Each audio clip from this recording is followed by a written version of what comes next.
Holtza zuentzat utziko dut, beste urrats bat aspaldiko elkarlanean getxon, bat eta bat 11. Hori da, jarri duzuen izenburua. Eta horixe, esperientzia horren berria ekartzea nahi dugu, bereiziki zentratuta, une honetan eskuartean dauzkatzuen askotariko gaietan badakigu, asko eta asko direla eta gehiago izango direla egunek aurrera egiten duten neurrian, beraz eskerrak eman nahi dizkizuegu, gaur gurekin hemen izateko hartu duzuen tarte horrengatik. Orain, holtza zuena, ordu erdiz gutxo gora bera, 5 minutu falta direla berriz etorriko naiz.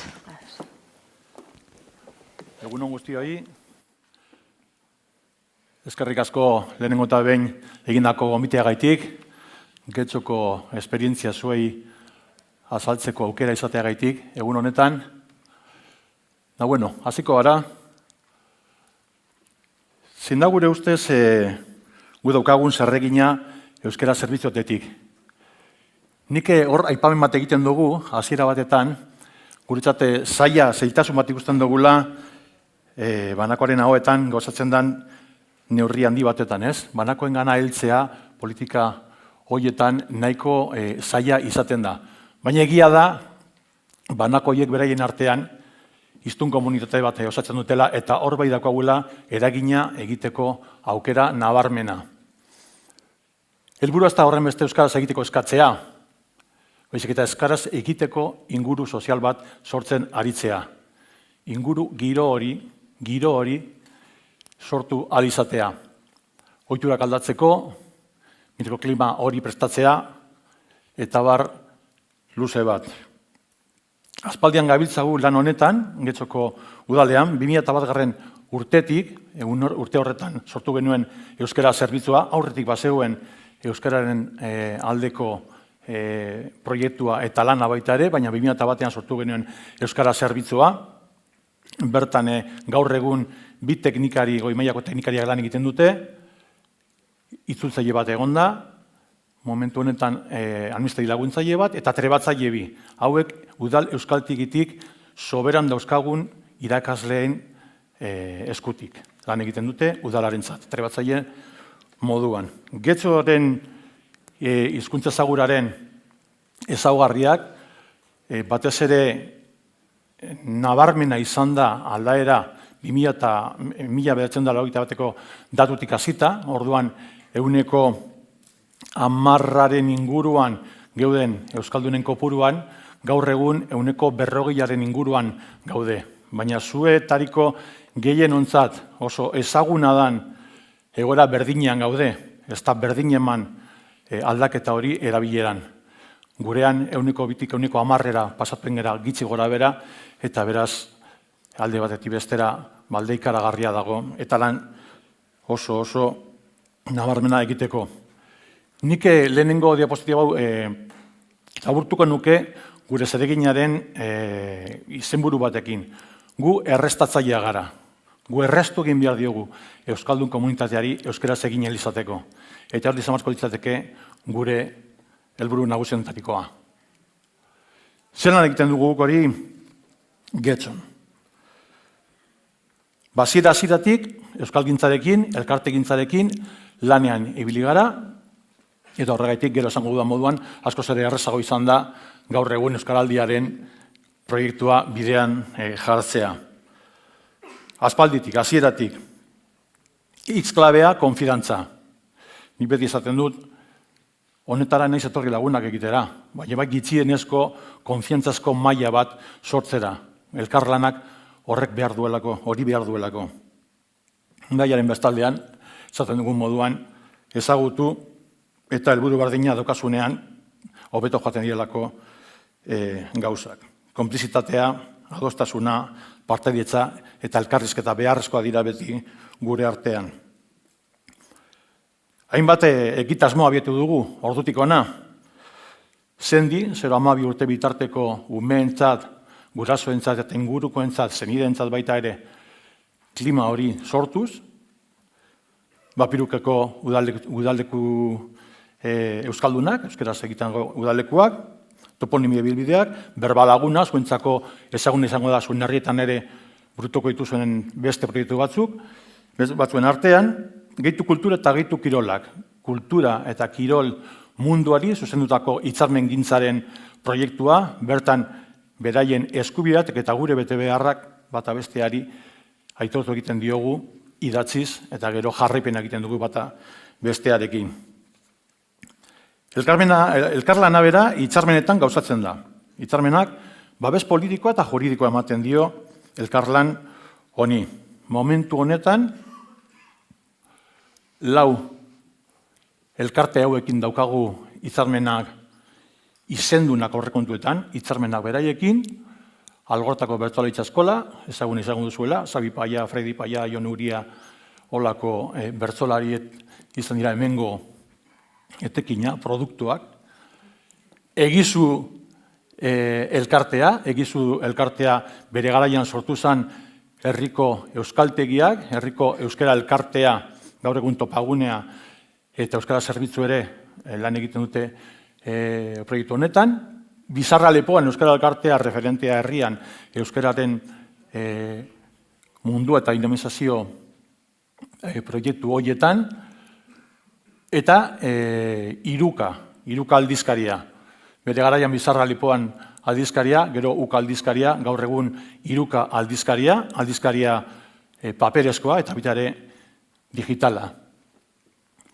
Hitzarmenarez gain, bere garaian, oindala 10 urte gitxi gora bera, aurkitu ginen, Getxoko udalean, herrian, erdigunean, erekin batekin, utzik, eta esken egin genien euskal kartei, euskal gintzari, hango azkenengo soloirua, okrespan abil, bulegoak han izateko. Bulego hoietaz, disfrutatu egiten dute beraiek, doainik, eta daukate beregin lan egiteko aukera paregabea. Zelako onurak ekartzen dizkion gure artean egindako lan honek euskalgintzari, segurtasuna eta profesionalizaziorako aukera, garbia. Ziurtasun hori, zu badaukazu hitzarmen bat, hitzarmen horrek ematen dizu diru bat, eta aldi baterako, epe baterako ziurtasun bat. Guri, zelanez, jente konprometituaren eskutik, askotan eskaintza pribatuik ez dagoenen ere, berai daude hor, esparru hori beteltzeko. Euskaldikintza, trinkotzeko, oinerretako bat. Baina nik are gehiago esango nuke. Zer eskaintzen digun guztioi elkarlanak. Batez ere errekonozimentua, aitortza. Nik utuz bat eta besteari onartu egin diogula egindako lana beharrezkoa dela eta elkarlana beharrezkoa da. Eta hori hasi egiten da bat eta besteari errekonozituz egiten duen lana bera ona dela eta beharrezkoa dela.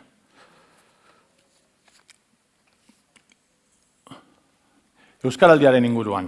Zelan bideratu dugun Euskaraldiaren proiektua. Erraza izan da guretzat, bide luzea eginda geneukan aurretik eta beraz honen inguruko adostasuna berez etorri da, inungo arazorik gabe. Hitzarmen berria sinatu dugu Bizarra Lepoanekin, eta Bizarra Lepoanekin batera Euskaraldiaren proiektua aurrera eraman dugu. Politikoki, abenduko plenoan, 2017ko abenduko plenoan, kreditu gehigarri bat onartu genuen plenoan bertan, inungo arazorik gabe, Getxoko gainera panoramaneko berezia da, dakizuenaz han Alderdi Popularrak indar potentea dauka, esan egon inungo arazorik. Nik aipatuko nuke hor baita ere normalizazioa, normaltasuna eman dela. 34.000 euro ekintzak bideratzeko, urte honetan zehar, eta Bizarra Lepoanekin sinatutako hitzarmenaren arabera, beraiek dinamizatzaile hartzeko, 26.000 euro, 2018an eta 2017ko amaierarako. Holan lortu genuen. Gero, alaitzek azalduko dizue Euskaldiaren egunerokoa, eta beste gai batzuk, baina ni gelditu nahiko nuke irribizia figurat. Lehen entzun diogu galeseko ordezkariari beraiek ematen dioten garrantzia galesa hitz egiten ez duten portzentai horren 80%. Galesa jakinez, hemen eta Getxon horrelakoa gertatzen da. 80%aren inguruan ez daki euskeraz, baina ni esango nuke, eta ausartuko nintzateke esaten, kopuru aldi bat euskaltzalea dela. Euskaltzalea dela eta horrek ere merezi duela honetan parte hartzea eta bisualizatzea, ikusgarri egitea jente hori. Eta horiek kontuntan hartu behar izaten ditugu, euskararen alde lan asko egin izan duen jentea, beti adibide bera jartzen dut, gutariko zenbat, batez ere esparru hontan, zenbat eta zenbatek gurasoek erdaldunak izan ditugun, eta zelako apostua, eta nik esango nuke gehiago, sakrifizio egin duten gu ikastoletara, euskarazko eredutara bialtzen. Haien buruetan zenbatetan pasatuko zen, ni zelan lagunduko diot honi etxeko lanak egiten, zelan amaituko dut egiten hauekin, hori sakrifizio itzela izan da. Eta horien ganako errekonozimentua behar genuen. Nahi genuen beraiek proiektu honen barnean egotea eta proiektu hau berea sentitzea.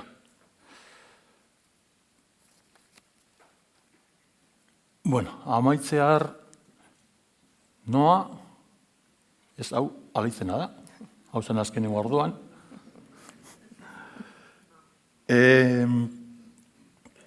Beraz, gure komunitate honen partaide izan behar ditugu hauek, gizarte osotasunen hartu behar dugu, erdaldunak barne, eskerrak emateko ere modu bat da, figura hau, irribizia, ez dakit izan dudan izena, hau bizi belarri prest, eta hirugarrena gure angetxon irribizia da.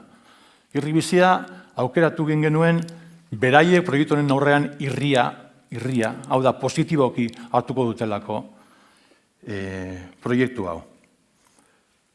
Euskaradunon komunitatea trinkontzea bilatzen dugu, baina hori komunitate handiago baten barruan izango da.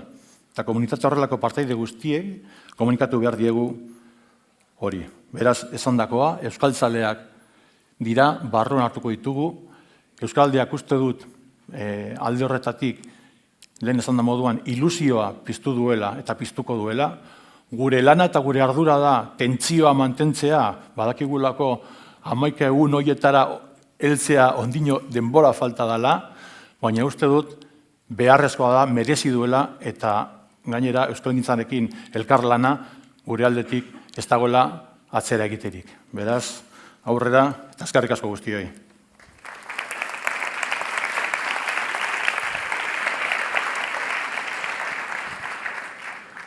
Bueno, Koldoka saldu da apur bat nondik gatozen, baina nik esplikatuko zuet nola hasi ginen. Geupe Bizarra Lepoaneko kideok 2017ko udaberrian izan genuen Euskaraldiaren barri.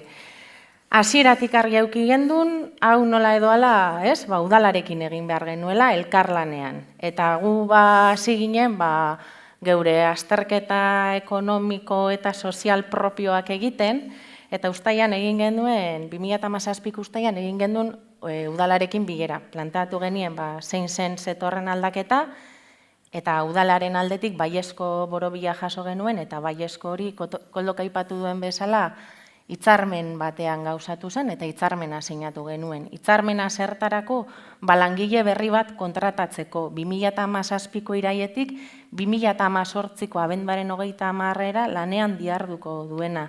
Hasiera batean 4 orduz, baina jadanik guretzat 6 ordutara dagoena, guretzat ja Euskaraldia oso gertu dauelako.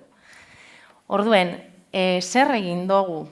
Bueno, gu ja 2017ko iraian hasi ginenez, urria eta azaroan hasi ginen Euskara 365 egun paradigma aldaketa sekarrela jendeari azaltzen, ez? Bueno, aldaketa batzuk datoz, hauta beste, Euskaraldia esan barik zetorrela, baina bai zer gertatuko zen. Eta, horri pintan dabe moduan, herriko ikastetxe, guraso elkarte, kultur eta kilor elkartei azaldu genien, eta euskaltegiei bebai. Azaroan bebai, azaro horretan, Kike Amonarrizegaz hitzaldi bat antolatu genuen. Eta ia 100 lagun bildu ginen, eta Kikek bere habilidade berezi horrekin, jende guztiak komentzitu zaben, abenduaren 3ko ekitaldi jendetxo horretara hurbiltzeko. Eta abenduaren 3an, areetan 1000 lagun bildu ginen, ikaragarria getxo batentzako Euskararen aldeko ekitaldi batean, bai. Eta hor, publiko egin genuen Euskaraldia. Aurrera jarraitu dugu Euskaraldiarekin, eta Euskaraldiaren barri emoteko bebai, getxostarrak.eus komunitate digitala sortu genuen. Alde batetik, hori publizitatea egiteko, eta beste alde batetik, ahobizi, belarri prest eta irribizi zer den azaltzeko. Hor ikuste oso ez, hor azaltzen da, hemen jendearen aurpegiak eta bakoitzak zerrol hartzen dauen. Gurean jadanik izen ematea zabalik dago. Zergatik, maiatzaren 24an, getxo 24 ordu euskaraz ekimena egingo dugulako. Maiatzaren 23an arratsaldeko 8etan hasiko da, eta maiatzaren 24an arratsaldeko 8etan bukatuko da. Ekimen honek 2 helburu ditu. Batetik, eta garbi dagoena da, Euskaraldiaren publizitatea egin nahi dugula. Baina bestetik ere, 11 egun euskaraz horietan izango denaren froga pilotua egin nahi dugu. Zertarako, jakiteko jendeak zelako bizipenak eukiko dauzen egun bakarrean, 24 ordutan. Eta akatsak eta ondo egindakoak kontuan hartu, eta gero 11 egun horietan txertatzeko bai. Zer gehiago, aurrera goaz gu bai kontu honekin. Auzoetako batzorde sustatzaileak martxan dagoz. Gu getxok 80.000 biztanle ditu eta 4 auzoetan banatuta dago. Orduan, 2 auzoka edo, esango genuke, edo 2 zonaldeka banatu ditugu batzordeak. Alde batetik Romo Are eta hartzen dauen zonaldea, eta beste alde batetik Andramari Algorta batzen dauena. Hor, gitxi gora bera, 30 lagun, ez konstanteki, segia da, jenteari konpromiso handia eskatu diogula azkenengo hilabeteetan astero biltzeko. 30 lagun, horrela, batzutan gehiago, besteetan gutxiago, baina badoaz, bai. Apirilaren 24an mai ingurua egin gendun. Zelan egin dute beste herri batzuetan euskararen erabilera areagotzeko, eta Lasarte, Agurain eta Derioko lagunak izan genituen gurean euren esperientzia kontatzeko. Euskarak 365 egun zurrumurririk gabe ekimenarekin ere elkarlanean ari gara. Ekimen honetan Getxoko Euskara Zerbitzua eta Immigrazio Zerbitzuak lanean dihardute bai, eta helburua da Euskara, immigrazioa eta emakumea gaia jorratzea. Horretarako 2 hitzaldi. Bata apirilaren 26an, Saiara Jardirekin, Ajar Samadi, Nijat Benomar eta Kati Enriquez parte hartu zuten Euskara eta immigrazioaz berba egiteko, eta euren iritziak jasotzeko. Eta bestean, aurreko astean, Idurre Eskizabel eduki gendun, Euskara immigrazioa eta emakumeaz berba egiteko, eta oso interesgarriak biak. Maiatzaren 9an Getxoko 11akoa aurkeztu dugu. Getxoko 11akoan ez dago belarri prestik, ez dago irribizirik. Getxoko 11akoan denak dira ahobiziak. Nahi dugulako euskaraz hitz egitea gure 11ako horiek bai, eta jende hori lanean dago. Lehen aipatu dudan Getxo 24 ordu euskaraz horretarako izen ematea ez da bakarrik getxostarrak.eusen egiten. Baditugu 19 gune herrian, komertzio eta udal bulegoen artean aurrez aurretiko izen ematea egin daitekena. Eta azkenengo asteetan, egon gara herrian, maila jartzen, izen ematea, euskaraldi, hauta beste, txapak, bai banatzen. Udan jaietan presentzia bermatuko dugu, bai, euskaraldia uda eta gero hasten dalako. Eta kultur eta kirol ekitaldietan ere euskaraldiaren berri izango dugu. Eta, gu gogotsu gabiltza oso ganera, eta pentsatzen dugu, orain arte lortu badugu, iraietik aurrera azkenengo txanpari ekiteko, 11 egun euskaraz lortuko dugula. Eskerrik asko.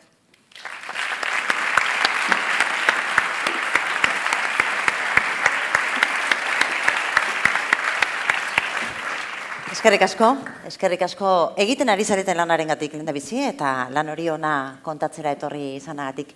Zuen txanda, galderak egiteko, esperientzia antzekorik ikusi baldin baduzue, zerbait galdetu, hortxe.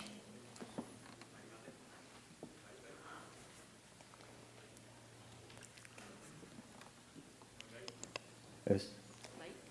Bai. Bai, orain bai. Galderatxo bat, aitzatu duzue, 3. rola ero figura sartu duzuela Getxon, azalduko bazen duten mesedez pixkat rol horren zeregina ero, hau bizi badakiu zer dan, belarri prest badakiu zer dan, Bai, kontua da. irribiziren zeregina. Egia da, Euskaraldian bere papera ez dela, ez dau euskarazko elkarrizketa bat ahalbidetuko irribiziak, bai. Baina bai uste dugu, irribizia aukera eman behar diogula jende horreri be erakusteko zer galtzen dauen euskaraz ez jakiteagatik, bai. Eta pentsaten dugu, bai koldok esan dauena, ez? Getxon dauden euskaltzale erdaldun hoiei eskaini behar dotzagula aukera bat, eta esan, behitxu, aurten euskaraldian irribizi izango zara, baina datorren urtean agian belarri prest izan zaitezke euskaltegian izena emoten baduzu.